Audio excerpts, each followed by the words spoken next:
Shalom Bapak Ibu, saudara sekalian dimanapun Anda berada saat ini. Saya sampaikan salam sejahtera, damai sejahtera bagi kita dari Tuhan kita Yesus Kristus yang senantiasa melingkupi kita semua. Baik dari pagi sampai sore hari ini. Tentunya ada ucapan syukur yang luar biasa kalau kita masih bisa lagi sehat, bisa kuat, bisa bergerak dan masih bisa hidup. Semua karena anugerah Tuhan. Dan kita terlalu percaya bahwa Bapak Ibu dalam keadaan yang diberkati Tuhan, baik-baik, sehat-sehat keadaannya.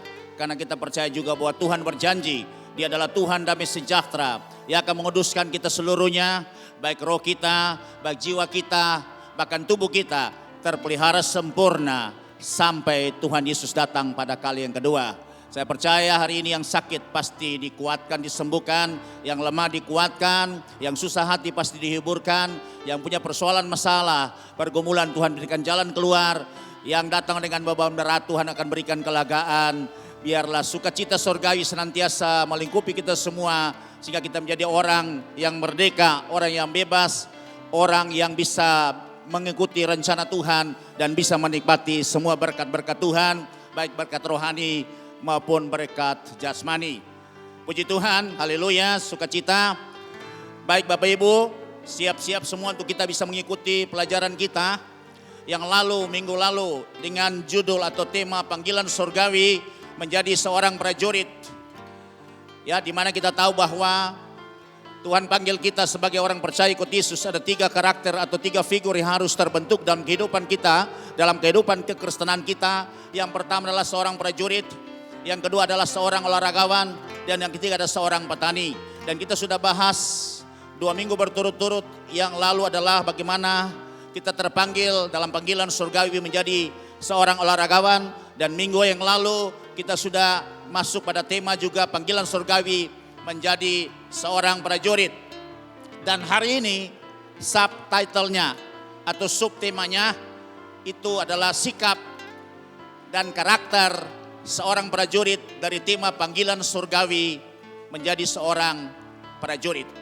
Ini adalah subtemanya dan terambil tetap ayat pokok kita dari surat 2 Timotius pasal 2 ayat 3 sampai dengan yang keempat. Silakan Bapak Ibu buka firman Tuhan bersama-sama Alkitabmu dan kita akan baca dalam hitungan yang ketiga. 2, 3. Ikutlah menderita sebagai seorang prajurit yang baik dari Kristus Yesus. Ayat 4. Seorang prajurit yang sedang berjuang tidak memusingkan dirinya dengan soal-soal penghidupannya, supaya dengan demikian ia berkenan kepada komandannya. Demikian ayat pokok kita.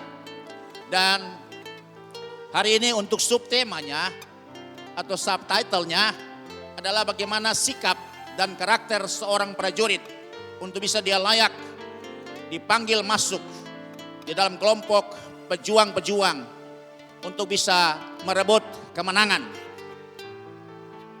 Dan kita akan pelajari ada 5 hal dari sikap seorang prajurit.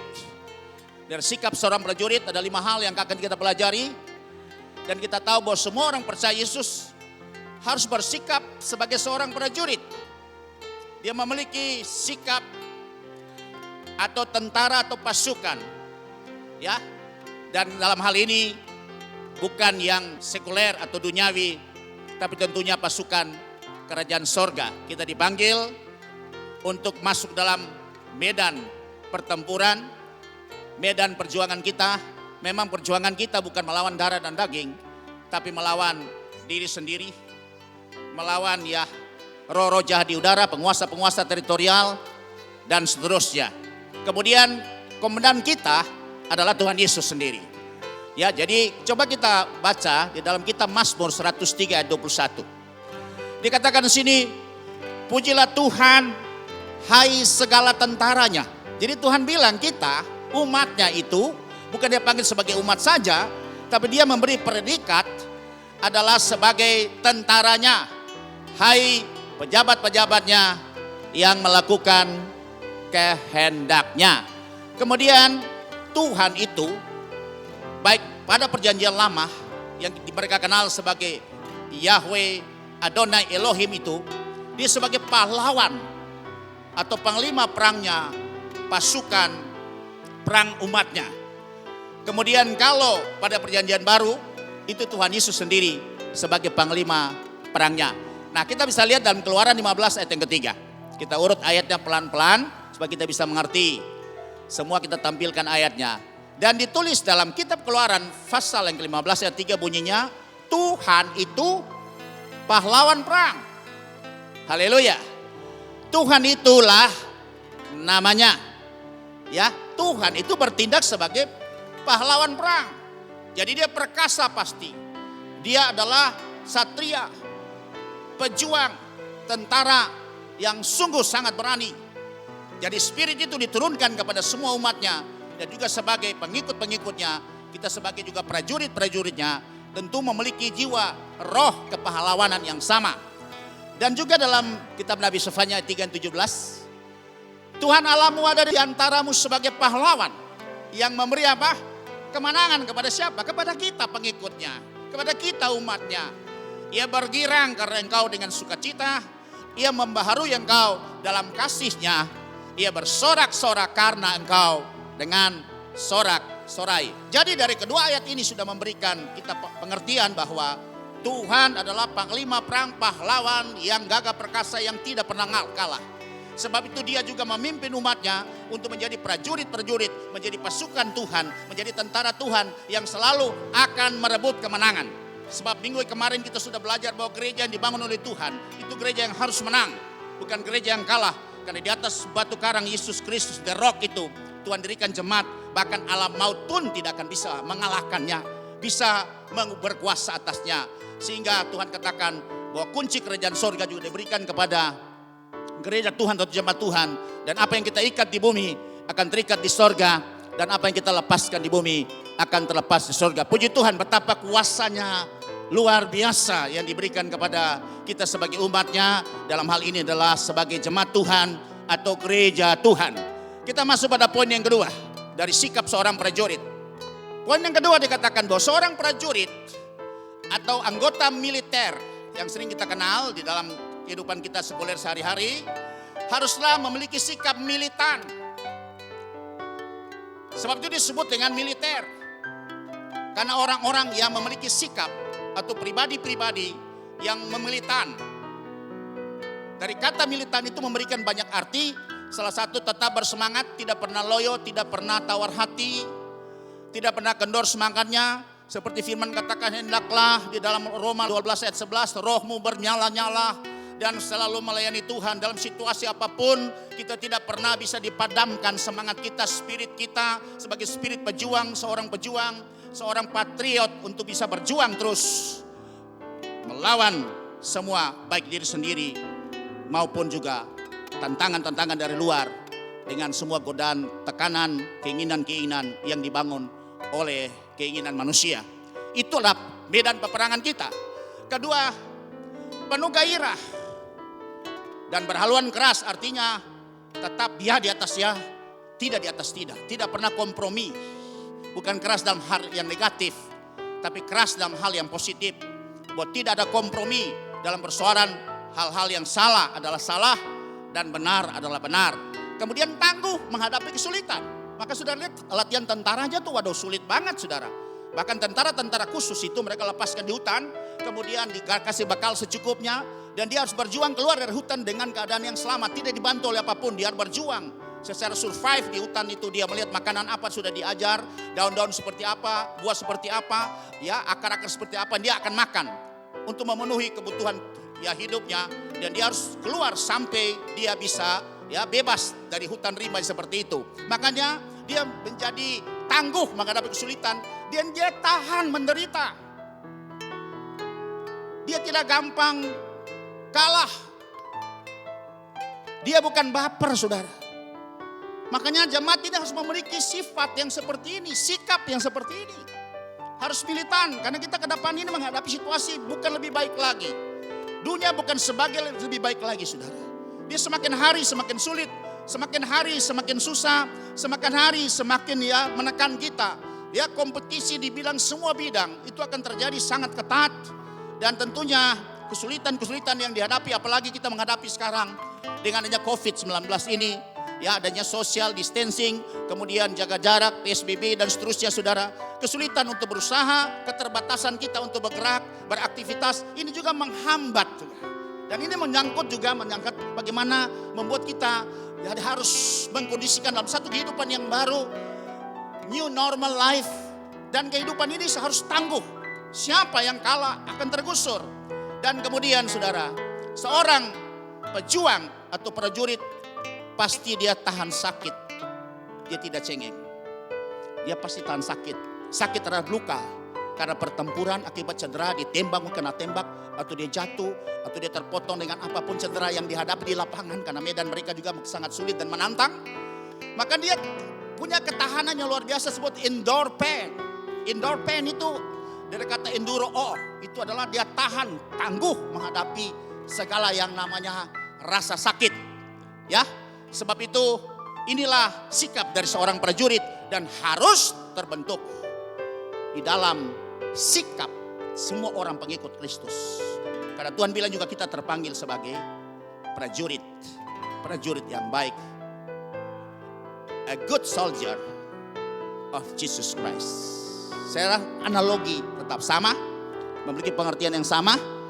Kemudian kita akan masuk pada bagian yang ketiga. Dari sikap seorang prajurit, itu dia harus memiliki yang namanya jiwa korsa. Nah ini kata ini tidak asing lagi bagi seorang prajurit atau tentara. Ya, bisa tanya saja kalau saudara punya rekan atau punya keluarga atau ya menjadi anggota tentara atau TNI, itu pasti dia harus tahu yang namanya kata korsa itu atau berjiwa korsa. Ternyata saya mencari asal kata dari korsa ini, itu asalnya dari bahasa Prancis. Dan saya coba membaca, mudah-mudahan tidak salah, kalau salah maafkan saya. Saya berusaha mencari dalam sebutan lafal dari tulisan yang terpampang seperti ini yang Bapak Ibu bisa lihat di layar sekarang. Saya dengar bacanya itu esprit de corps. Tulisannya seperti esprit de corps. Tapi kalau baca dalam bahasa Prancisnya adalah esprit de corps. Haleluya. Ya.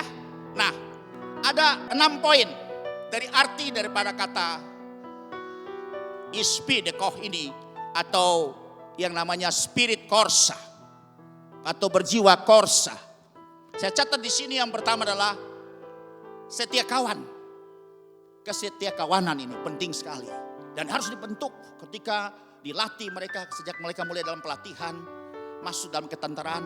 Mereka akan dilatih 6 hal ini yang sangat mendasar untuk terus menjiwai sehingga sikap dia itu sikap yang lama dihilangkan dan muncul sikap yang baru dari seorang ya prajurit atau tentara dengan satu prinsip atau moto, no one left behind. Tidak boleh ada yang tertinggal. Makanya saudara kalau sering nonton film-film perang, itu kalau temannya kena tembak dan dia cedera, itu tidak akan mungkin ditinggalkan oleh temannya yang lain. Mereka akan berusaha gotong dia, bawa keluar dari medan peperangan, langsung kemudian diselamatkan dengan ya berbagai macam upaya. Ya kalau ada palang merahnya mereka atau langsung diangkat pakai helikopter. Karena mereka itu sudah dibentuk bahwa tidak boleh meninggalkan kawan dalam keadaan sekarat. Harus bangun kesetiakawanan dalam hidup kita. Dan saya percaya ini juga diajar Tuhan Yesus. Untuk kita peduli, untuk kita mengasihi, apalagi saudara seiman kita. Dalam satu kesatuan. Sehingga moto daripada tentara atau prajurit adalah tidak boleh ada yang tertinggal ketika dicedera di lapangan. Yang B, ini harus memiliki rasa hormat dan bangga dengan korpsnya. Seorang tentara atau TNI. Nah, mungkin ada kekurangannya, tapi saya percaya kalau Bapak Ibu ada yang sekarang menjadi anggota tentara, ya bisa akan melengkapinya. Tapi ini yang saya berusaha cari dari semua sikap-sikap seorang tentara dengan yang namanya jiwa korsa ini atau esprit de corps ini, itu kurang lebih 6 bagian. Ya, rasa hormat, kita harus hormat kepada institusi atau korps yang sekarang kita ada di naungan, bernaung di bawahnya. Nah kita juga sebagai orang-orang kerajaan, tentara kerajaan sorga, kita mesti punya rasa hormat terhadap ya Sistem kerajaan ini yang telah memanggil kita. Siapa saudara dan saya? Tapi kalau Tuhan masukkan kita sebagai tentara kerajaan, betapa terhormatnya kita. Sebab itu kita harus hormat kepada semua sistem kerajaan surga ini. Kita bangga bisa menjadi orang-orang kerajaan, bisa menjadi anak-anak kerajaan. Ya, itu yang Tuhan bilang. Maka Tuhan datang, dia utus Yohanes lebih dulu untuk bagaimana mendirikan sistem kerajaan surga di bumi. Dan Yohanes katakan, ya bertobatlah kamu karena kerajaan surga sudah dekat. Kemudian ditindaklanjuti oleh Yesus juga dikatakan bahwa aku datang supaya aku bisa mendirikan kerajaan ini. Dan kerajaan ini bukan persoalan makan dan minum, tapi damai sejahtera kebenaran yang dikerjakan oleh Roh Kudus. Dan kerajaan ini adalah kerajaan yang berkuasa, bukan perkataan tapi kuasa. Ya, sebab itu saudara bisa lihat di sini, setiap anggota atau prajurit atau tentara, dia harus hormat dan rasa bangga dengan institusinya atau korpsnya. Kemudian bagian yang C, dia setia pada sumpah, janji dan tradisi tentara. Jadi tentara ini punya tradisi tersendiri, saudara. Gak main-main loh. Sebab itu tradisi yang lama dari hidup kita, mungkin dalam latar belakang suku, kaum dan bahasa dan berbagai macam, itu akan dikikis habis. Sehingga kita akan mulai belajar, mulai beradaptasi dengan yang namanya tradisi tentara. Dan pasti tentara itu mereka harus ada sumpahnya. Kalau TNI itu ada sumpah prajurit, ada 5. Salah satu taat kepada negara Kesatuan Republik Indonesia, Pancasila dan Undang-Undang Dasar 45. Kemudian dia juga mesti tunduk kepada atasan, ya, dan seterusnya. Ada 5 dari isi sumpah prajurit. Mereka disumpah loh, bayangkan. Gak gampang loh, gak sederhana. Sebab itu saudara lihat, sumpah itu artinya dia berjanji dengan Tuhan. Tuhan dilibatkan di dalam janji dia. Sebab itu saudara lihat ini betapa kuatnya, betapa ya, katakanlah betapa berharganya seorang prajurit yang harus dibentuk untuk memiliki sikap yang seperti ini. Kemudian bagian yang D, yang keempat, bahwa dia harus punya rasa persatuan yang kuat, unity dalam satu korps. Korps itu satu, senasib, sepenanggungan.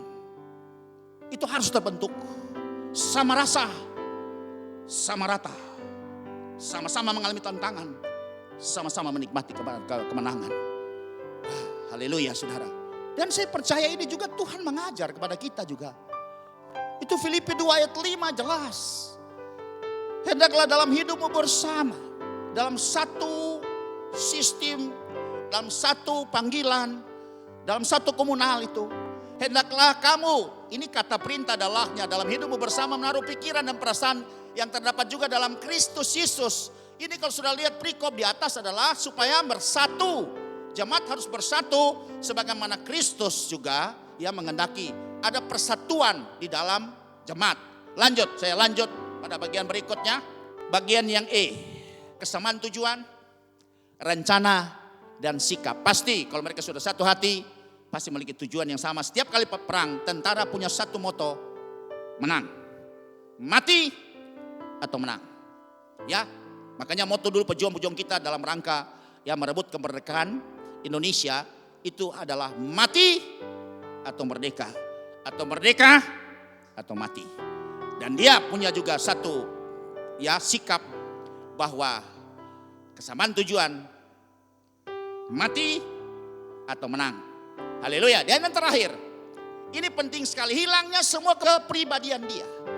Egoisme, kepentingan pribadi adalah hal yang tidak sesuai dengan kepentingan bersama atau ya tujuan-tujuan daripada ketentaraan itu, dia akan digusur habis. Sehingga dia tidak punya lagi kepribadian dan dia akan menggunakan atau menjalankan satu kepribadian yang baru. Dan juga individualisme dia itu pasti tergusur karena dia bukan seorang diri, tapi dia adalah tim. Dia adalah ya kelompok bersama demi kepentingan bersama. Haleluya saudara. Ini sikap. Dan saya percaya Tuhan juga mengajar banyak ayat di dalam ya sikap-sikap yang sudah munculkan ini. Dan bukan kebetulan bahwa Tuhan memanggil kita dalam panggilan surgawi itu harus memiliki karakter, harus memiliki sikap terbentuk di dalam hidup kita, panggilan sebagai seorang prajurit. Ya, ini konsep yang saya ambil dari ya sistem ketentaraan pada umumnya. Kemudian dari sikap seorang prajurit, poin yang keempat, ini disebut dengan konsep jiwa korsa. Ya, korsa ini Saya cari dalam kamus besar bahasa Indonesia belum ada, tapi kamus yang lain sudah ada katanya. Dan rencana mungkin pada terbitan berikut sudah akan dimasukkan kata korsa ini. Ini pertama kali diperkenalkan oleh seorang yang cukup terkenal dari Prancis, namanya Napoleon Bonaparte. Dalam hal strategi perang, buat tentara dalam satu korps harus saling setia. Tidak boleh ada pengkhianatan. Bahu-membahu melindungi untuk memenangkan suatu peperangan atau pertempuran. Itu yang disebut dengan jiwa korsa.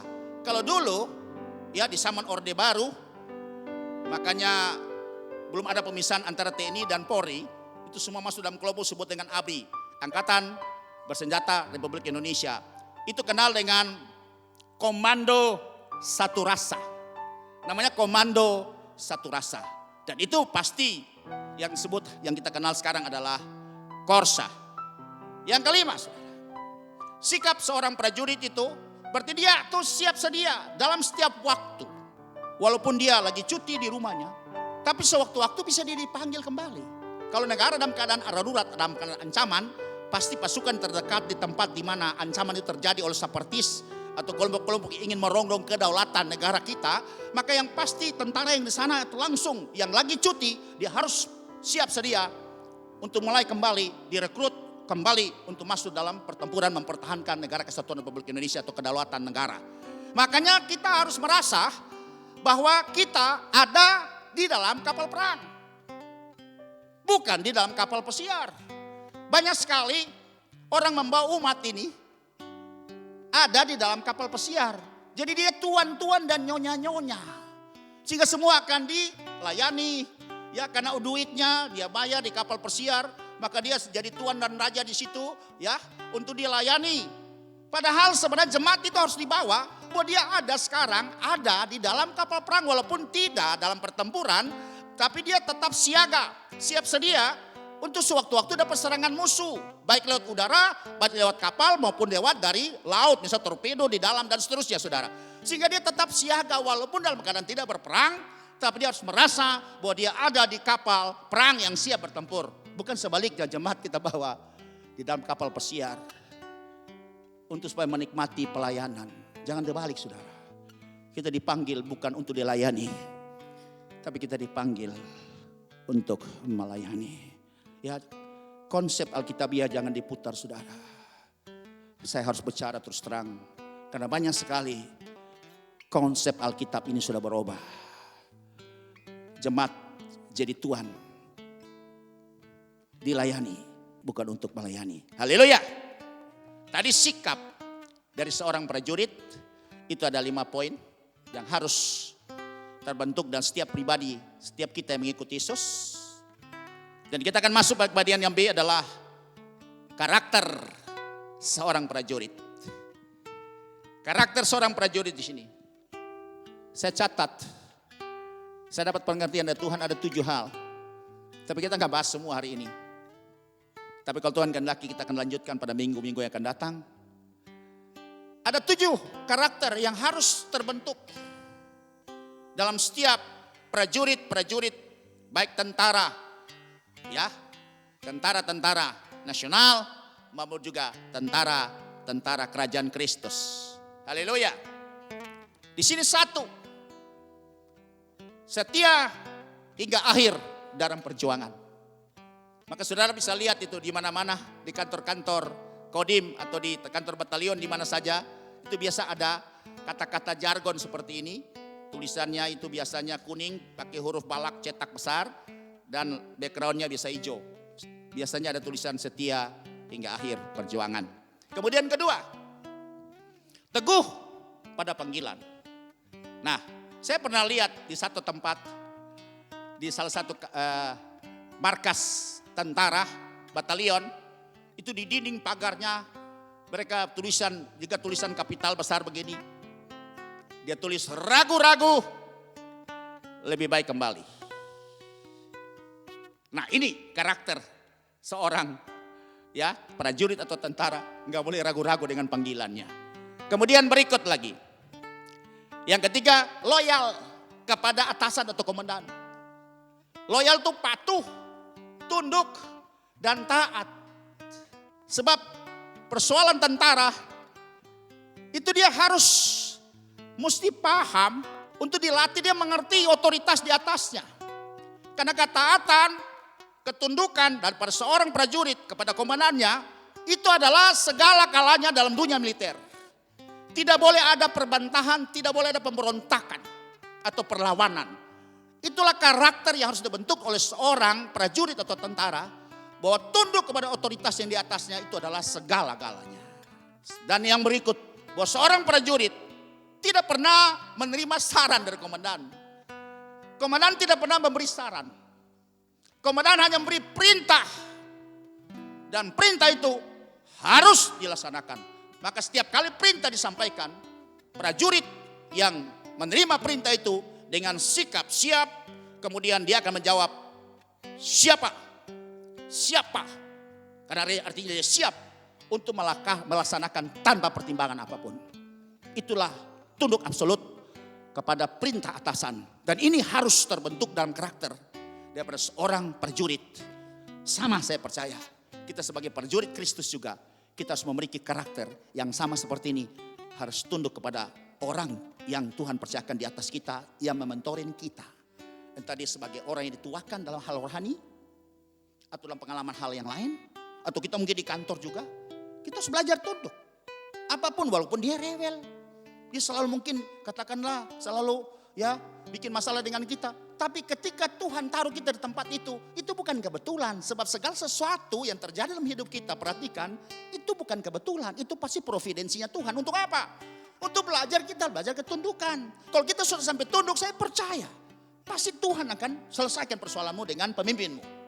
Tapi kalau engkau gak mau tunduk, engkau tetap ngotot, engkau tetap terus menggerutu, engkau lawan walaupun tidak secara langsung dalam hatimu, persoalan itu tidak akan terselesai ke dalam hidupmu. Engkau pindah ke tempat lain, engkau akan berhadapan dengan persoalan yang sama. Karena persoalan ini engkau belum lulus. Sebab itu kita harus belajar. Kenapa Tuhan minta supaya kita belajar dengan karakter seorang prajurit? Karena kita harus belajar tunduk kepada atasan kita. Tunduk kepada orang yang di atas kita. Entah di kepala bagian, atau dia mungkin ya menjadi atasan kita, atau di lembar bina rohani sebagai penatua, atau sebagai mentor kita. Tunduk. Absolut. Dan itu adalah karakter seorang prajurit. Sebab itu dia tidak bisa berontak, saudara. Karena tidak diberi saran. Siap perintah turun. Ringan atau berat. Mau atau tidak mau, siap atau tidak siap, tetap dia berkata siap.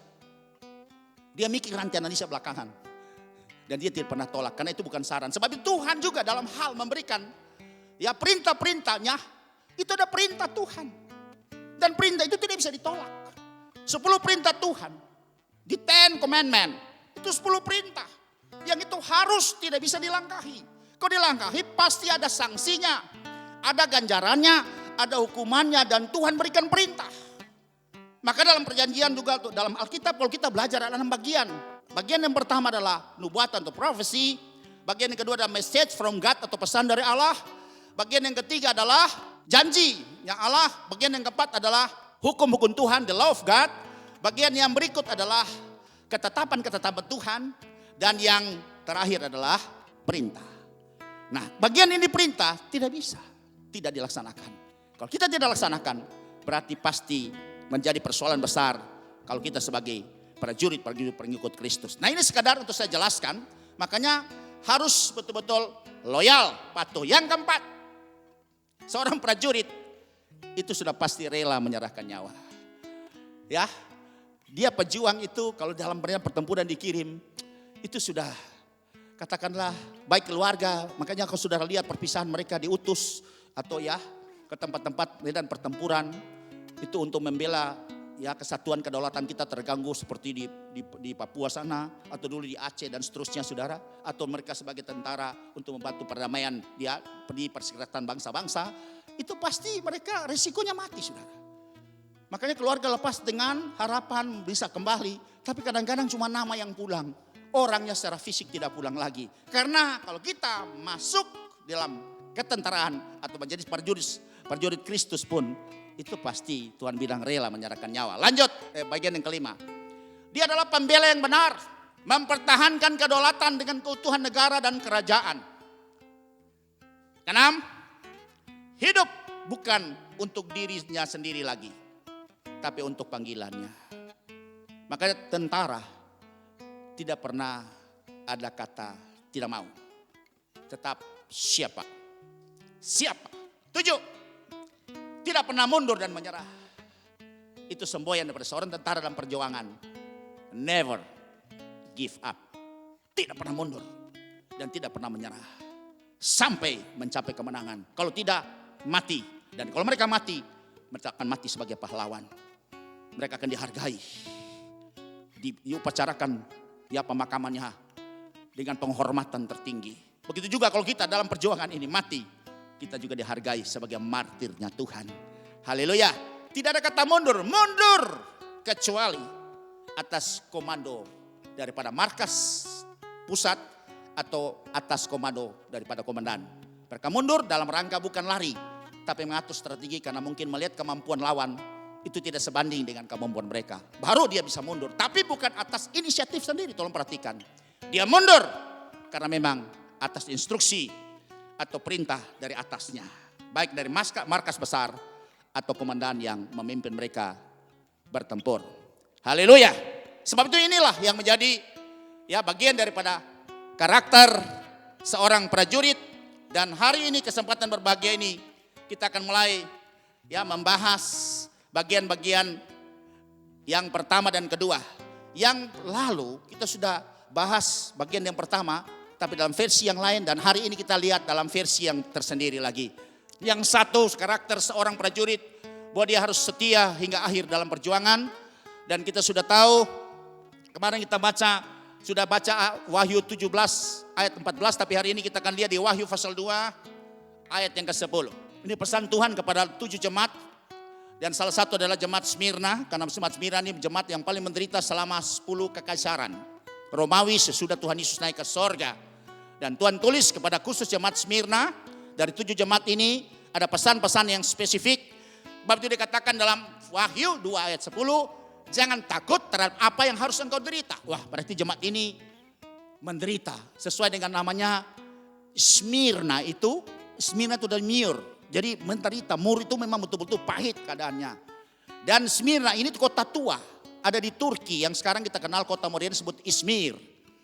Sesungguhnya iblis akan melemparkan beberapa orang dari antaramu ke dalam penjara supaya kamu dicobai. Dan kamu akan beroleh kesusahan selama 10 hari. Ini profetik 10 hari, ternyata waktu diselidiki 10 pemerintahan kekaisaran Romawi. Dan mereka sampai di Kaisar Konstantin Agung, maka mereka jadi lega. Tapi selama 9 kaisar sebelumnya mereka dianiaya, banyak dibunuh, disiram pakai ter, kemudian dibakar hidup pada tiang. Itu yang terjadi, penganiayaan yang luar biasa, kemudian diadu dengan binatang buas dan seterusnya. Dan pesan Tuhan, hendaklah engkau setia sampai mati. Berarti pasti akan mati. Jadi jaminan Tuhan itu bervariasi, saudara. Kita gak bisa pukul rata. Ada memang Tuhan bilang kau harus bertahan sampai mati. Sebab itu dikatakan setia, terus bertahan sampai mati. Maka aku akan mengaruniakan kepadamu mahkota kehidupan. Setia sampai akhir. Sampai ku dapat mahkota. Ya, banyak lagu yang mengajar kita bahwa kita harus setia sampai ku dapat mahkota. Aku akan setia. Dan di sini saudara, kita bisa lihat kenapa tujuannya setia. Karena setia itu salah satu karakter yang dimiliki oleh Yesus sebagai komandan tertinggi kita. Sering kan kita nyanyi bahwa kita mau seperti Yesus. Atau nyanyian pujian yang lama dulu. Dari buku 2 sahabat lama. Iring dikau saja Tuhan, ada damai sepenuh. Dan terakhir katanya tuh, aku hendak iring dikau yang melindungi jiwaku. Dan terakhir dikatakan akan jadi sama Tuhan, itu rindu dendamku. Atau ada pujianku mau sepertimu Yesus. Apa yang sama saudara? Tentu yang kita belajar yang sama adalah kesetiaannya Tuhan Yesus itu juga merupakan harus jadi karakter kita. Kalau kita mau sama, salah satu bagian adalah bahwa Yesus itu dia setia sampai akhir. Percaya bilang amin. Dia setia sampai akhir. Baru dia bisa dapat kemuliaan. Itulah sebabnya Dia diberi nama di atas segala nama. Dan dia katakan, makanya setiap lutut akan bertelut, setiap lidah akan mengaku bahwa Yesus Kristus adalah Tuhan bagi kemuliaan Bapa di sorga. Dan kita akan membaca dalam surat 2 Timotius pasal 2 ayat 13. Haleluya. Ini karakternya daripada komandan tertinggi kita, panglima perang kita, Tuhan Yesus. Dia berkata seperti ini. Jika kita tidak setia, ya kita yang on off kadang-kadang. Ya pasang surut terjadi begitu, kita kadang-kadang setia, setengah setia, kadang-kadang oke, kadang-kadang gak oke. Tapi Tuhan itu tetap setia. Satu pribadi yang tidak pernah berubah. Tidak termakan usia dan waktu. Dalam situasi apapun dia tetap setia. Karakter inilah yang harus ya terjadi, terbentuk dalam setiap pribadi kita yang mengikuti Yesus. Baru bisa sama dengan dia. Karena di firman katakan karena Tuhan Yesus itu dia tidak dapat menyangkal dirinya bahwa dia memang setia. Dan itu habitat. Dari sononya memang dia udah setia. Maka kita ikut dia supaya kita bisa mengadopsi karakter itu menjadi karakter kita. Bahwa kita menjadi orang yang setia. Haleluya. Kita akan periksa banyak ayat. Karena saya ingin supaya dalam perjumpaan kita ini kita bisa banyak belajar untuk bisa memahami ya kebenaran firman Tuhan. Dikatakan dalam 2 Tesalonika pasal 3 ayat 3 katakan, tetapi Tuhan adalah setia. Tolong lihat, berarti Tuhan itu sudah setia. Tuhan adalah kasih. Itu karakter yang dimiliki yang harus jadi karakter kita. Tuhan adalah Tuhan yang setia. Ia akan menguatkan hatimu dan memelihara kamu terhadap yang jahat. Kalau dia berjanji tetap, dia akan menyertai kita karena dia setia. Walaupun kita tidak setia, tetap dia setia. Haleluya. Itu yang perlu kita pelajari hari ini. Karakter seorang prajurit supaya bisa teradopsi di dalam karakter kita. Yang pertama, kita setia itu manfaatnya atau tujuannya untuk menjadi sama dengan Tuhan Yesus. Bagian yang B, kalau kita setia sampai akhir, bukan stop on the way, berhenti pada tengah perjuangan, tapi kita harus setia sampai akhir.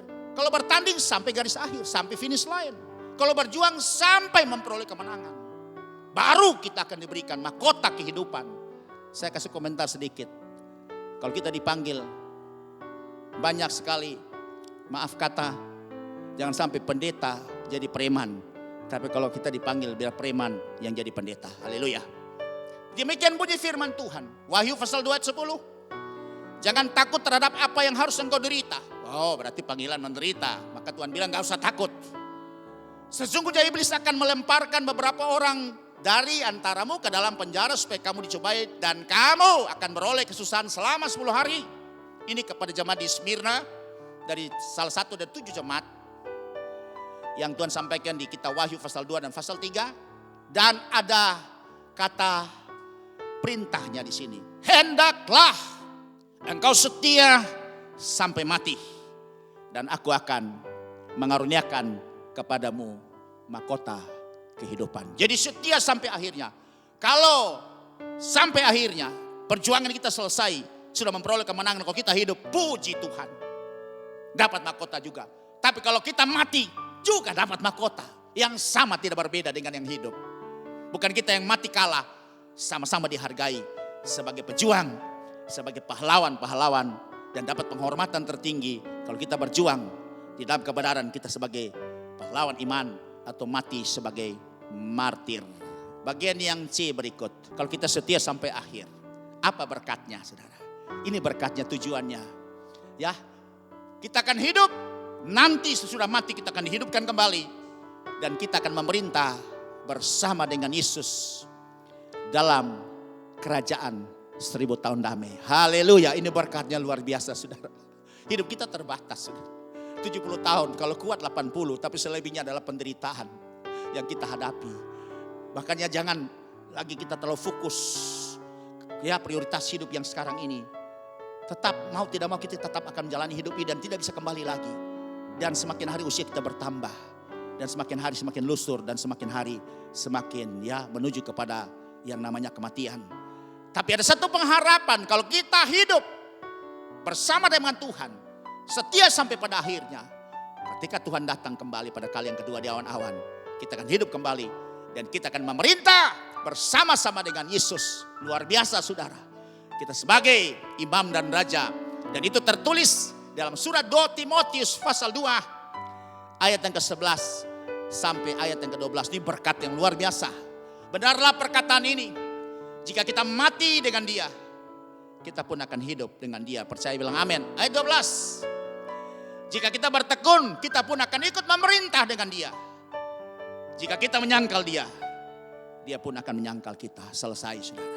Kita akan memerintah bersama-sama dengan dia. Yang terakhir, bagian D, kalau kita mati, kita akan sebagai pahlawan iman atau martir. Nah, kita bisa periksa dalam surat 2 Timotius pasal yang kedua, ayat yang ke-11. Ini versi Lembaga Alkitab Indonesia. Benarlah perkataan ini, jika kita mati dengan dia, kita pun akan hidup dengan dia. Ada kata yang penting di sini yang dihilangkan. Coba kita lihat terjemahan daripada Indonesian Literal Translation. Kalau ILT atau Indonesian Literal Translation itu bunyinya firman ini setia. Oh. Jadi firman ini setia. Dia benar setia. Sebab jika kita mati bersama dengan dia tentunya, kita juga akan hidup bersama dengan dia. Makanya dalam LITV itu tertulis faithful is the word. For if we died with him atau mati bersama dengan dia, jika kita mati bersama dengan dia, we also shall die with him. Artinya kita juga akan hidup bersama-sama dengan dia. Puji Tuhan. Jadi kata setia ini penting sekali bagi kita orang-orang pengikut Kristus sebagai prajurit Kristus. Haleluya. Kita masuk pada poin yang kedua. Dari karakter seorang prajurit tadi yang kita sudah tahu. Ya ada 7 tapi kita masuk bagian yang kedua. Yaitu teguh pada panggilan. Kalau ragu-ragu lebih baik kembali. Ini kata-kata ini saya dapat ketika saya melewati salah satu markas angkatan darat ya. Dan saya melihat di dinding pagar mereka cat itu backgroundnya loreng-loreng seperti pakaian seragam mereka. Kemudian ada kata-kata ini tulisan kuning dan begitu mencolok sekali. Ragu-ragu lebih baik kembali. Ternyata kata ini kata Alkitabiah saudara. Ada dalam Alkitab kita yang perlu kita belajar bersama-sama. Nah mari kita akan lihat bagian yang pertama dari 2A ini. Bahwa Israel itu memiliki yang namanya hukum perang. Kita harus belajar semua karena firman kita harus belajar semua saudara. Israel memiliki hukum perang. Dan kalau Bapak Ibu buka itu tertulis dalam kitab Ulangan pasal 20 ayat 1 sampai 20 tapi kita tidak bahas semua. Dan hari ini kita akan bahas Ulangan 20 dari 1 sampai 8 saja. Ada pesan dan ada perintah Tuhan lewat Ulangan 20 ayat 1 sampai 20. Ini yang kita akan pelajari bersama-sama dan kita bisa lihat ayat 1 sampai 3 kita akan baca dulu ayat 1 sampai 3.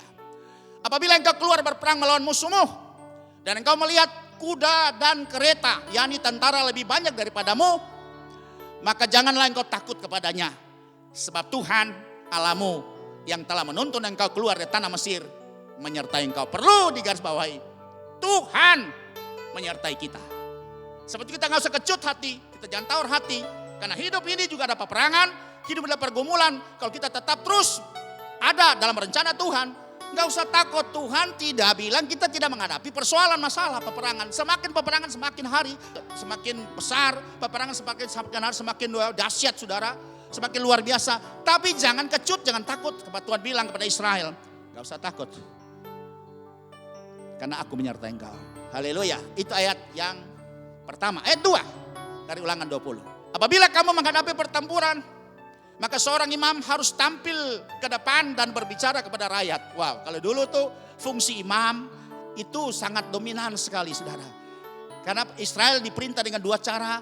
Satu, nabi sebagai perwakilan Tuhan di bumi sebagai penyambung lidah. Dan yang kedua, pelaksananya di lapangan itu adalah imam. Jadi nabi dan imam. Dan sepertinya sampai hari ini sistem ini dipakai Tuhan. Cuma orang Israel yang merubah sistem ini. Tapi Tuhan mau tetap sistem pemerintahan kerajaan sorga harus dijalankan dua sistem, yaitu satu kenabian dan yang kedua adalah keimaman. Nabi menyampaikan isi hati Tuhan sebagai perintah dan order imam melaksanakan, mewujud nyatakan perintah daripada Tuhan itu. Sebab itu imam akan berbicara. Tampil berbicara karena imam kepala daripada umat. Ayat 3 dikatakan apa? Dengan berkata kepada mereka, dengarlah hai orang Israel, kamu sekarang menghadapi pertempuran melawan musuhmu. Jangan lemah hatimu, janganlah takut, janganlah gentar dan janganlah gemetar karena mereka. Tuhan bicara punya alasan. Maka 365 kali Alkitab mencatat bahwa Tuhan berkata jangan takut, Tuhan punya alasan. Karena Tuhan menyertai kita. Dia yang tanpa batas. Dia yang mampu bisa memberikan kita strategi yang tepat untuk kita keluar dan menang atas peperangan. Haleluya. Maka Tuhan punya alasan kepada kita bahwa kita jangan takut untuk melihat kekuatan musuh. Karena Tuhan menyertai kita. Bukan kita yang berperang sendiri. Tuhan turut terlibat di peperangan kita. Mazmur 60 ayat 14. Nah, dia katakan di sini, dengan Allah kita lakukan dengan Allah. Bukan kita sendiri loh. Bukan kuat dan gagah kita, tapi roh Tuhan yang menyertai kita. Tuhan sendiri menyertai kita. Kita lakukan perbuatan-perbuatan yang gagah perkasa, perkataan yang hebat. Sebab apa? Tuhan sendiri akan menginjak-injak para lawan kita. Oh, Tuhan yang berperang, terlibat dalam peperangan. Ketika kita tidak mampu, Tuhan ada di situ. Tapi Tuhan mau kita harus terlibat dalam peperangan. Jangan takut, maju saja. Tuhan yang ada di sana bersama dengan kita. Nggak usah pikir yang negatif, lepaskan semua kepada Tuhan. Lihat Tuhan yang sebagai panglima perang, dia tidak salah dalam memberi komando kepada kita dengan strategi yang jitu untuk bisa mengalahkan semua musuh-musuh yang sedang kita hadapi. Apa musuh yang kau hadapi hari ini sekarang? Ya, mari kita bawa kepada Tuhan. Tuhan turut terlibat berperang. Hubungan suami istri, hubungan engkau dengan anakmu, dalam rumah tanggamu, usaha pekerjaanmu, atau dengan hutangmu, atau dengan sakit penyakitmu, atau dengan orang-orang yang sekarang ya begitu sangat menekan engkau di tempat engkau bekerja. Mari libatkan Tuhan dalam peperangan ini, dan saya percaya engkau pasti menang karena Tuhan terlibat dan memberikan strategi kita yang jitu, yang tepat, bukan coba-coba saudara. Haleluya. Baca dalam kitab Yesaya 41 yang terkenal ini ayat ini. Yesaya 41 ayat 10. Dia katakan di sini, janganlah takut sebab aku menyertai engkau. Percaya bilang amin. Kalau engkau dalam keadaan ketakutan, dalam keadaan gelisah, dalam keadaan bingung, dalam keadaan tertekan, dalam keadaan terintimidasi, engkau diteror oleh keadaanmu sekarang, Tuhan bilang janganlah takut sebab aku menyertai engkau. Janganlah bimbang sebab aku ini Allahmu. Dia berjanji ya di atas ya, tidak di atas tidak. Aku akan meneguhkan, bahkan akan menolong engkau. Aku akan memegang engkau dengan tangan kananku yang membawa kemenangan. Haleluya saudara. Ini yang ada lagu pujian yang sangat memberkati. Dia katakan Yesus memegangku. Yesus memegangku dengan tangan kananmu. Oh, Yesus memberiku. Yesus memberiku kemenangan. Amin. Haleluya. Yesus memberiku. Yesus memegangku dengan tangan kananmu. Yesus memberiku kemenangan. Yesus memberiku, katakan apa? Kemenangan. Saudara jangan lihat sekarang keadaanmu. Lihat akhir daripada pertempuranmu. Akhir dari perjuanganmu. Akhir dari pergumulanmu. Menang. Ini saja prosesnya. Kadang-kadang kita di lembah kekelaman. Daud bilang aku tidak takut. Karena engkau menyertaiku. Gada dan tongkatmu itu yang menghibur aku. Lihat garis akhir kita. Lihat akhir perjuangan kita. Tuhan bilang apa? Tuhan membawa kita kepada kemenangan. Percaya bilang amin. Berikan kemuliaan buat Tuhan. Haleluya. Tuhan akan jadikan kita pribadi atau jemaat atau gereja yang kalah. tapi jadikan menang. Bukan kita hebat, tapi penyertaan Tuhan itulah yang menjamin kita pasti sanggup, pasti mampu, pasti bisa menanggulangi semua masalah persoalan yang kita hadapi ke depan ini, bahkan sekarang sedang kita hadapi. Ayat yang keempat dari hukum perangnya, dari Ulangan pasal 20. Ada kalanya saudara lihat di sini. Kalau ini berarti saudara berperang bersama dengan Tuhan. Tapi ada keadaan-keadaan yang khusus. Pada ayat yang keempat, dibunyi ada kalanya. Kadang-kadang itu Tuhan yang langsung berperang dengan musuh kita, dan kita tidak akan berhadapan atau bersentuhan kontak fisik dengan musuh kita. Ini ada kadang-kadang terjadi seperti itu. Tapi tidak selamanya saudara. Jangan pegang satu kasus ini. Kadang-kadang, makanya saya katakan ada kalanya Tuhan yang langsung berperang dengan musuh kita. Walaupun kita adalah medan pertempuran, tapi Tuhan tidak izinkan mereka menjamah kita. Kita tidak ada kontak fisik dengan mereka. Tuhan yang turun tangan langsung. Dan kita hanya menonton. Kita lihat, wah Tuhan berperang ganti mereka. Mereka dikocar kacir sistem komandonya, mereka jadi rusak semua. Sehingga mereka saling bunuh satu dengan yang lain. Sudah banyak terjadi ya dalam cerita Alkitab. Kita menyaksikan dan menerima kemenangan. Tinggal meraih kemenangan. Kita tinggal menikmati kemenangan. Ini kadang-kadang terjadi seperti itu. Tapi tidak berlaku umum. Kadang-kadang memang Tuhan libatkan kita harus berperang. Memang kadang-kadang kita luka-luka juga. Jatuh bangun saudara. Ya. Tapi ingat. Tetap Tuhan menyertai kita. Haleluya. Nah, sebab itu saudara bisa lihat ini. Saya ulangi lagi ayat keempat ini. Ada kalanya kadang-kadang Tuhan yang langsung berperang dengan musuh kita. Dan kita hanya menonton, menyaksikan dan menerima, menikmati kemenangan yang daripada Tuhan. Tuhan bilang silakan sekarang jarah sudah. Ambil saya berkatnya. Kuasai mereka semua, tundukkan mereka semua. Karena aku sudah mengalahkan mereka. Haleluya. Mari kita akan lihat Keluaran pasal 14 ayat 13 sampai 14. Ini ketika Israel menghadapi pasukan Mesir. Ya. Nah saudara, ketika Israel berkeluar dari tanah Mesir. Dan kemudian Firaun dan semua rakyatnya sadar, wah Israel sudah keluar, siapa mau kerja membangun kota kita. Rugi, kita harus tarik pulang kembali, harus mengambil mereka kembali. Maka Firaun menyiapkan rata kuda pasukan elitnya. Dan kemudian kembali mengejar ya pasukannya Tuhan di bawah pimpinan Musa. Dan mereka ketemu di tepian Laut Tebarau. Dalam keadaan itu Israel takut karena mereka rata kuda begitu banyak. Saudara, menggebu-gebu datang. Kemudian mereka melihat depan mereka, samping mereka Laut Tebarau. Yang sekarang mereka tentangan Laut Tebarau. Mereka bingung, panik, tapi Tuhan berkata kepada Musa, sampaikan kepada umatku. Dan di dalam kitab Keluaran 14 ayat 13 berbunyi, tapi berkatalah Musa kepada bangsa itu, dari Tuhan bukan Musa. Inisiatif Musa bukan. Musa dapat order dari Tuhan, dia dapat pesan dari Tuhan dan dia berkata, janganlah takut. Berdirilah tetap dan lihatlah keselamatan dari Tuhan yang akan diberikannya pada hari ini kepadamu. Sebab orang Mesir yang kamu lihat hari ini tidak akan kamu lihat lagi untuk selama-lamanya. Tuhan berfirman. Israel dalam keadaan yang panik luar biasa saudara. Mereka melihat deru rata kuda. Gemuruh rata kudanya. Pasukan Mesir sedang datang mengejar mereka. Mereka lihat di samping lain. Pada sisi yang lain.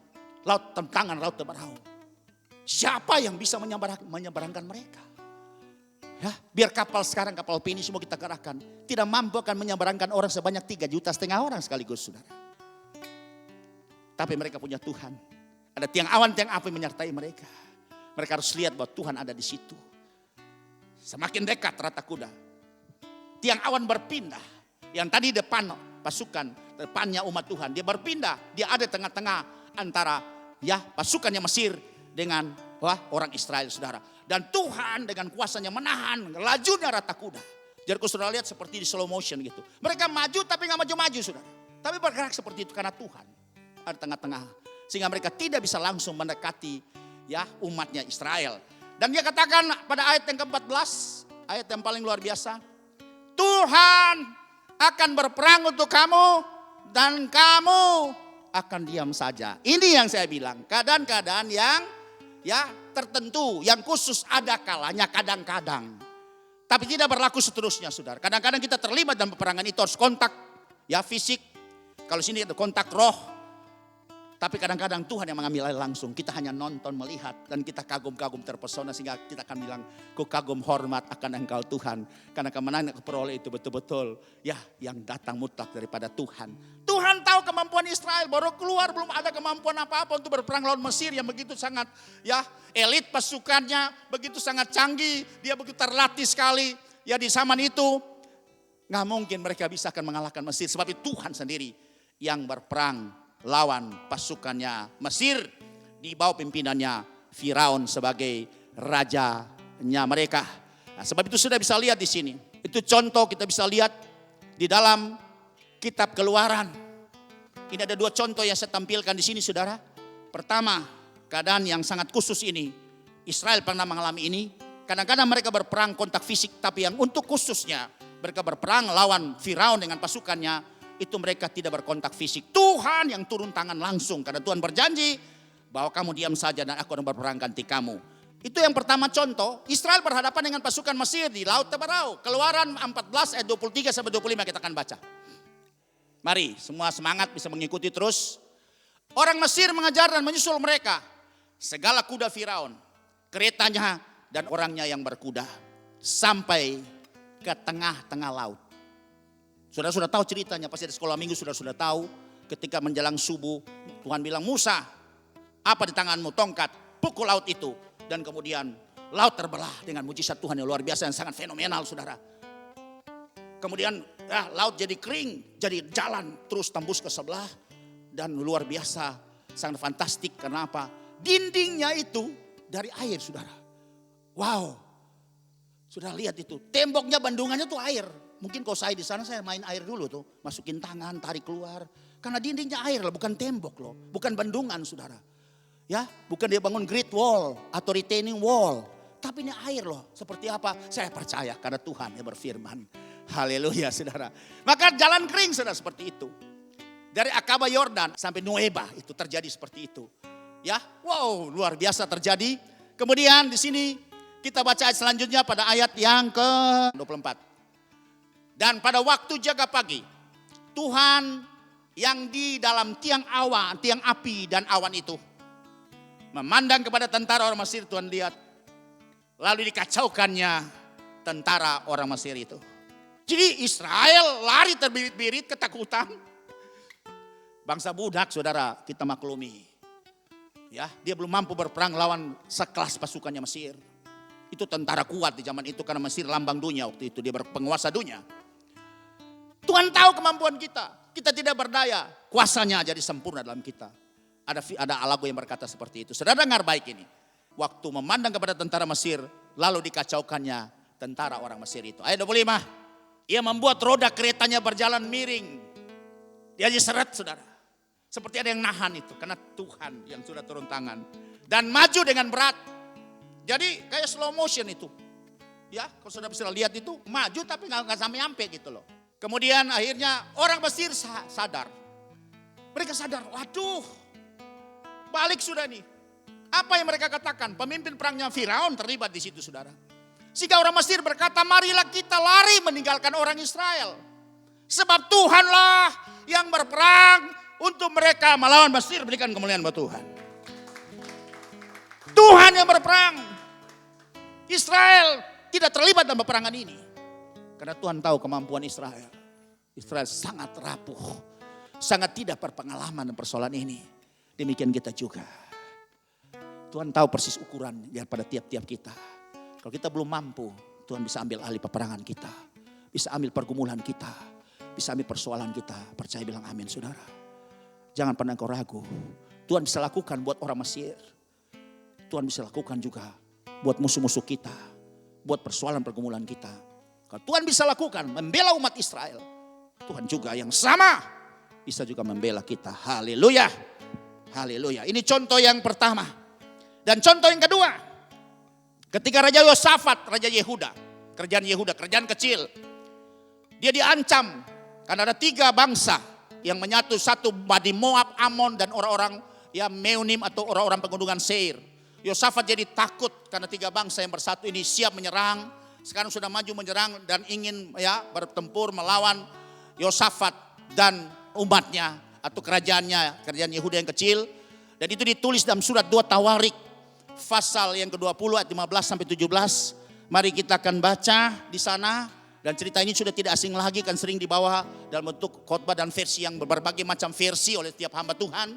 Tapi mari kita lihat dalam sisi yang tertentu, di mana kita lihat Israel tidak kontak fisik secara langsung, tapi langsung Tuhan mengambil alih peperangan mereka, dan mereka hanya menikmati menonton kemenangan yang daripada Tuhan. Haleluya. Dan berseru, camkanlah hai seluruh Yehuda dan penduduk Yerusalem dan tuanku Raja Yosafat. Nah, ini ada seorang yang seorang dari suku Lewi, dia dihenggapi roh Tuhan dan dia bernubuat. Nah, makanya Yosafat, semua umat dengar, semua pasukan Yosafat dengar. Tuhan berbicara lewat nabinya. Dan dia berkata, janganlah kamu takut dan terkejut karena laskar yang besar ini. Sebab bukan kamu yang berperang melainkan Allah. Percaya bilang amin. Haleluya. Kalau Tuhan bilang bukan kamu, berarti kita kan diam. Memang kita ada di medan itu kadang-kadang aduh, rasa ngeri, rasa takut, rasa cemas, rasa khawatir luar biasa. Tapi Tuhan bawa supaya kita menyaksikan kemenangan. Tuhan yang langsung beracara, kita nonton saja, kita lihat itu. Haleluya, ini terjadi. Tapi tidak berlaku umum, saudara. Tidak berlaku umum. Ada kalanya kadang-kadang terjadi seperti ini dan pernah terjadi. Tapi banyak Israel juga harus terjun langsung berhadapan dengan musuhnya. Ya, makanya saya bawa yang kadang-kadang ini supaya sudah bisa lihat ini. Ini kadang-kadang. Ya. Maka dimulai dengan kata ada kalanya. Kemudian ayat selanjutnya ayat yang ke-16. Besok haruslah kamu turun menyerang mereka. Wah, Tuhan bilang sudah enggak usah takut. Siapkan pasukan pemuji, taruh depan. Siapkan semua pakai pakaian kudus dari suku Lewi, siap memuji Tuhan. Supaya apa, saudara? Kudus, Tuhan hadir. Pujian yang dinaikkan itu jadi takhta buat Tuhan. Itu saja tugas kita. Kita tidak akan langsung bertempur lawan musuh, tapi kita menyiapkan kehadiran Tuhan di tengah-tengah pergumulan masalah peperangan kita. Itu tugas kita. Kalau mau Tuhan ambil alih peperangan kita punya tugas itu bukan berperang, tapi kita menyiapkan kelayakan kita. Harus kudus, kemudian bangun puji-pujian penyembahan, supaya itu jadi takhta. Tuhan hadir, ketika Tuhan hadir, Tuhan akan ambil alih, take over masalahmu. Itu strategi yang luar biasa. Dan ini terjadi, saudara. Kemudian besok haruslah kamu turun menyerang mereka. Mereka akan mendaki pendakian Sis. Dan kamu akan mendapati mereka di ujung lembah. Di muka padang gurun Yeruel. Ayat 17. Dalam peperangan ini sudah perhatikan. Tidak usah kamu bertempur. Oh, berarti mereka gak bertempur. Tapi mereka disuruh maju. Ini aneh memang. Tapi Tuhan yang suruh. Kalau Tuhan sudah bikin order. Kalau Tuhan sudah turun perintah, iman itu dimulai dengar suara Tuhan, saudara. Sebab itu hati-hati, saudara. Kalau kita dengar Tuhan berbicara, baik lewat mimpi, lewat penglihatan waktu malam, atau secara audible, kita lakukan. Kan itu pasti. Abraham sebelum dia meninggalkan Ur Kasdim, dia dengar suara Tuhan, Tuhan berfirman. Abraham keluar, tinggalkan negerimu dan sana keluargamu. Ketika mempersembahkan Ishak, bukan konyol. Tapi dia dengar, Tuhan bilang, Abraham, persembahkan anakku yang kau kasih, anak tunggal itu. Dia dengar suara Tuhan dan dia lakukan. Sebab itu sudah lihat di sini. Nabi sudah menyatakan nubuatannya. Jangan takut. Karena kamu tidak usah bertempur. Tuhan yang akan bertempur ganti kamu. Dan dilihat di sini. Dalam peperangan ini tidak usah kamu bertempur. Hai Yehuda dan Yerusalem. Tinggallah berdiri tempatmu. Dan lihatlah bagaimana Tuhan memberikan kemenangan kepadamu. Janganlah kamu takut dan terkejut. Majulah besok menghadapi mereka. Tuhan akan menyertai kamu. Percaya bilang amin. Percaya bilang amin. Maju saudara sekarang. Jangan tinggal tempat. Jangan tawar hati. Jangan terikat. Terperangkap dengan persoalan kamu. Dengan pergumulan kamu. Tuhan bilang berdiri dari situ. Bangkit maju. Siap merebut kemenangan. Karena Tuhan yang sudah mendahului engkau. Memberikan kemenangan kepada engkau. Percaya bilang amin, berikan kemuliaan buat Tuhan. Haleluya. Lanjut pelajaran kita. Kalau Tuhan bisa lakukan tempo dulu, Tuhan yang sama saya percaya. Masih juga tetap akan berbuat hal yang sama kepada kita orang-orang perjanjian baru. Ayat 5 sampai 7. Tuhan minta di sini harus fokus dan prioritas pada perjuangan. Jangan mendua hati terbagi perhatian dengan urusan-urusan kehidupan ya, diri kita sendiri. Seperti rumah baru, usaha pekerjaan baru, baru bertunangan, ya, kemudian perkawinan, keluarga dan seterusnya. Tuhan bilang, kalau sebagai seorang prajurit yang siap dalam bertempur, itu harus tinggalkan semua pikiran-pikiran itu. Itu nggak bisa, saudara. Semua tinggalkan. Haleluya. Supaya demi menyenangkan komandannya. Sehingga kita jangan gagal fokus. Prioritas fokus. Kalau kita dalam perjuangan, dalam pertempuran, semua harus kita lupakan, fokus kepada pertempuran itu. Karena hanya satu tujuan saya, memenangkan pertempuran ini. Haleluya. 2 Timotius pasal 2 ayat 4. Fokus, saudara, fokus dalam pertempuran ini. Enggak usah lihat persoalanmu, engkau lihat juga, engkau berpikir, engkau jadi stres juga tidak akan merubah nasibmu. Tapi kembali bangkit. Izinkan Tuhan ada dalam pertempuranmu, ada dalam persoalanmu. Percaya, engkau pasti menang. Banyak orang terperangkap di sini, saudara, sehingga bisa jadi prajurit. Dia nggak bisa jadi prajurit, dia cuma jadi cleaning service. Nggak boleh, saudara. Haleluya. Seorang prajurit sedang berjuang, tidak memusingkan dirinya dengan soal-soal penghidupannya. Saudara lihat ini ayat yang bilang, supaya dengan demikian dia berkenan kepada komandannya. Komandannya kita siapa? Yesus sebagai panglima perang. Saudara bayangkan kalau ada seorang kita diutus dalam medan pertempuran, entah mungkin yang lalu sekarang di Papua menghadapi separatis atau dulu di Aceh, saudara.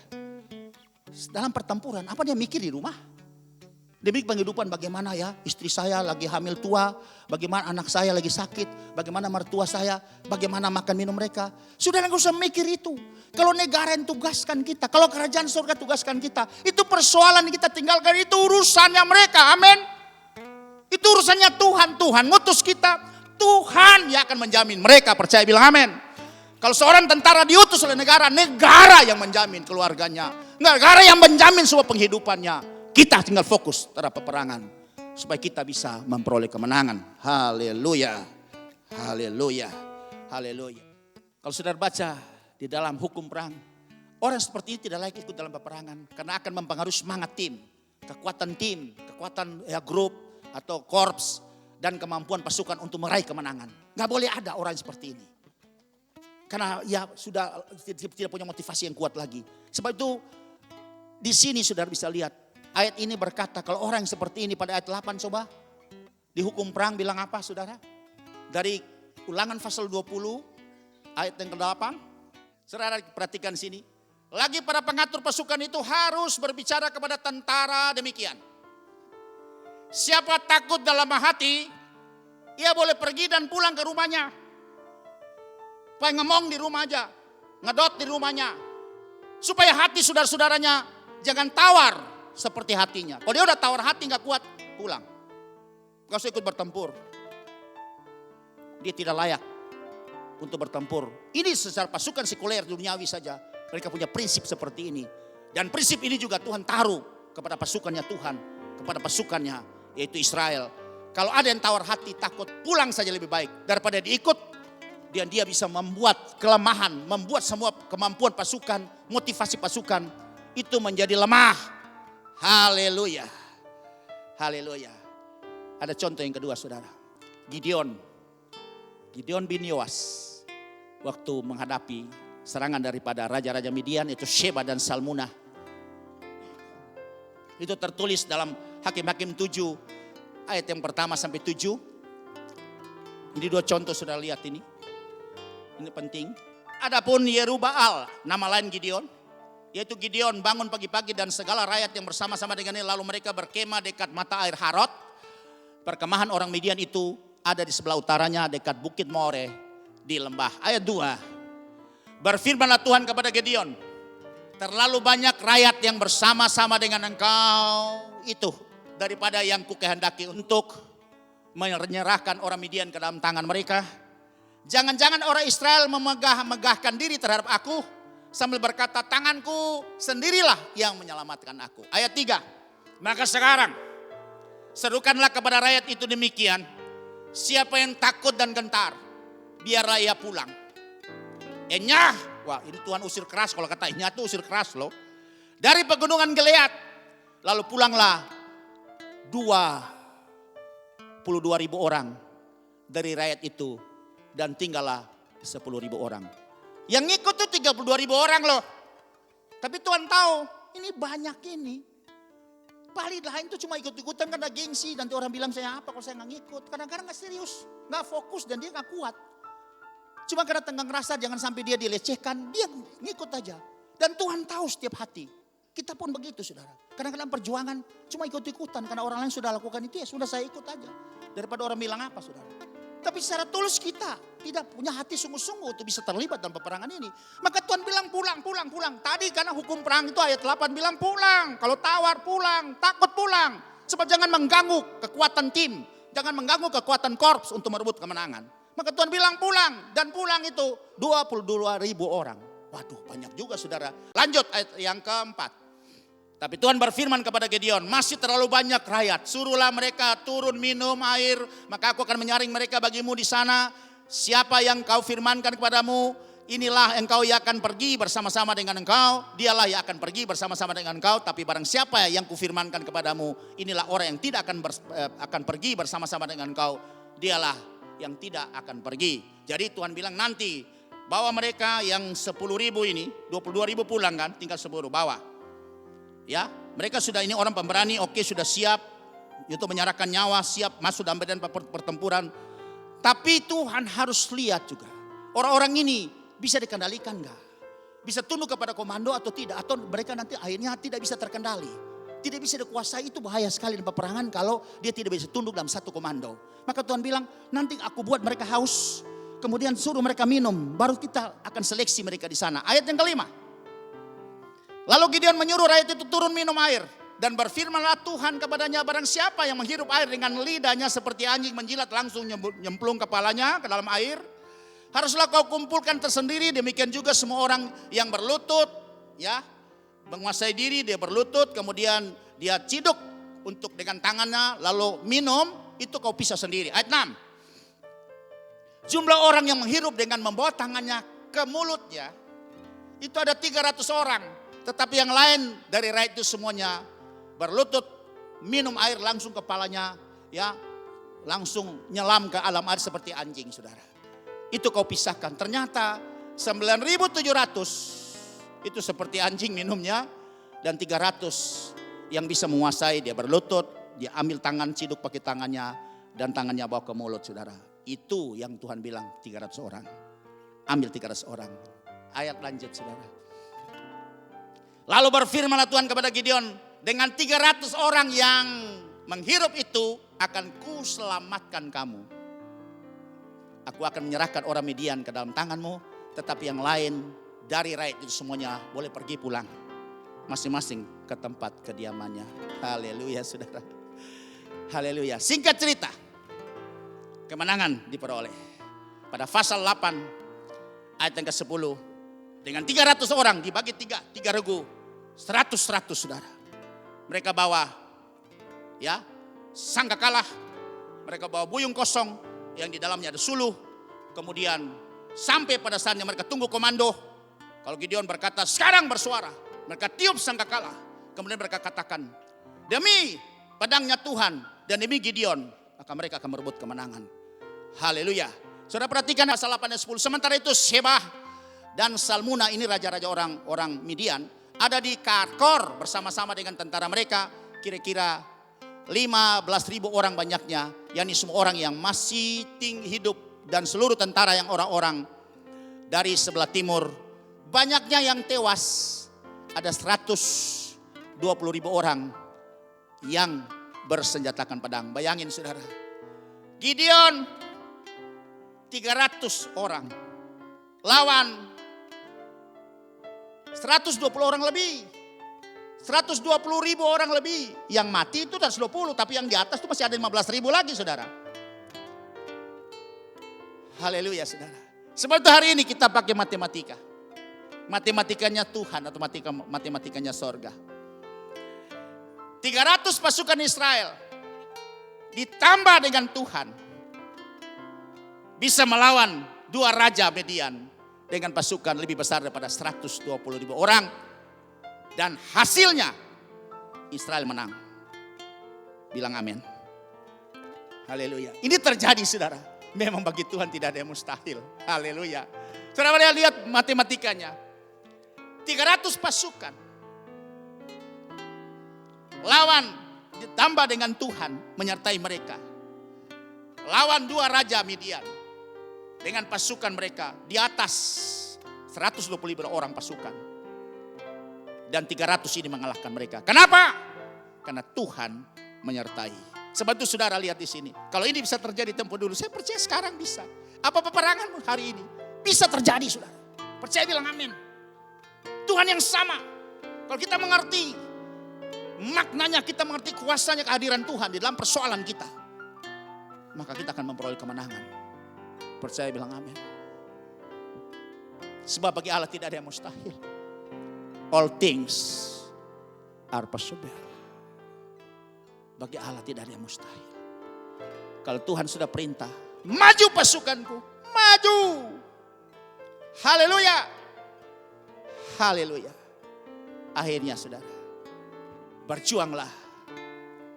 Rebutlah kemenangan. Tuhan menyertai kita senantiasa. Sampai kepada akhir zaman. Penyertaan Tuhan yang menentukan kemenangan. Penyertaan Tuhan yang menentukan keberhasilan kita. Penyertaan Tuhan yang membuat kita sanggup dan menang atas persoalan pergumulan kita. Berikan kemuliaan buat Tuhan.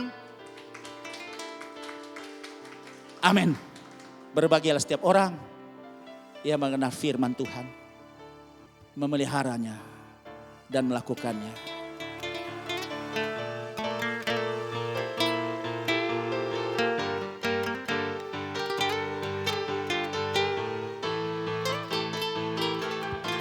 Peperangan kita bukan melawan darah dan daging.